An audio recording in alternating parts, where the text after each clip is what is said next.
ప్రియమైన స్నేహితులారా, యేసుక్రీస్తు వారి ఘనమైన నామములో మీకు నా శుభములు తెలియజేస్తా ఉన్నాను. నిర్గమకాండము 13వ అధ్యాయము 21వ వచనాన్ని 22వ వచనాన్ని చదువుతున్నాను. మీరు గమనించండి. వారు ప్రయాణము చేయనట్లుగా యెహోవా త్రోవలో వారిని నడిపించుటకై పగటివేళ మేఘస్తంభములోను వారికి వెలుగిచ్చుటకు రాత్రివేళ అగ్నిస్తంభములోనూ ఉండి వారికి ముందుగా నడుచుచూ వచ్చెను. ఆయన పగటివేళ మేఘస్తంభమునైనను రాత్రివేళ అగ్నిస్తంభమునైనను ప్రజల ఎదుట నుండి తొలగింపలేదు.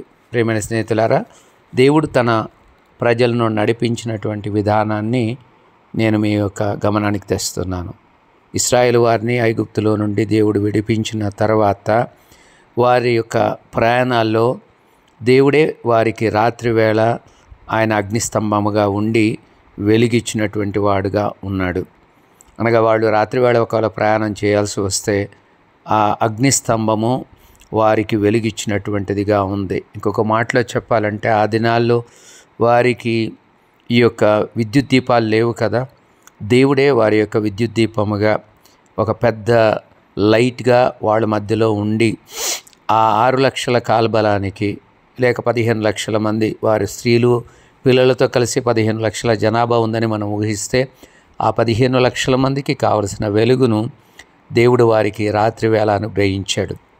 ఉదయమున వారు చక్కగా ప్రయాణం చేయనట్లుగా అరణ్యములో ఎండ దెబ్బ నుండి కాపాడబడినట్లుగా దేవుడు మేఘస్తంభముగా వారి మీద ఉండి వారిని నడిపించాడు.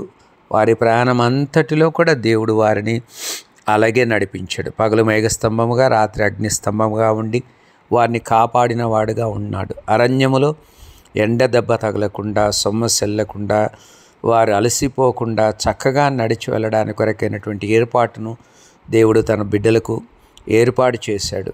దేవుడు ఒకవేళ నీ జీవితంలో నీవు ఇలాంటి అరణ్య ప్రయాణంలో వెళ్తూ ఉన్నావేమో, దేవుడు నీ పక్షాన ఉన్నాడన్న వాస్తవాన్ని గుర్తు తెచ్చుకోండి. దేవుడు మనకి ఏది అవసరమో దేవుడు దాన్ని గుర్తించిన వాడుగా ఉన్నాడు. మనకు అరణ్యంలో వెళ్ళడానికి నీరు కావచ్చు, మనకు కావలసినటువంటి మన్నా కావచ్చు, పూరేళ్ళు కావచ్చు, పగటిలో మేఘస్తంభముగా రాత్రి వేళ అగ్నిస్తంభముగా కావలసిన సమృద్ధి అయినటువంటి నీటినిచ్చే బండగా దేవుడే ఉంటాడన్న వాస్తవాన్ని మీరు గుర్తు తెచ్చుకొని మీ ప్రయాణంలో మీకు ముందుగా నడిచి మీ దేవుడు ఉన్నాడన్న వాస్తవాన్ని గుర్తు తెచ్చుకొని విశ్వాసయాత్రలో ధైర్యముగా ముందుకు వెళ్ళండి.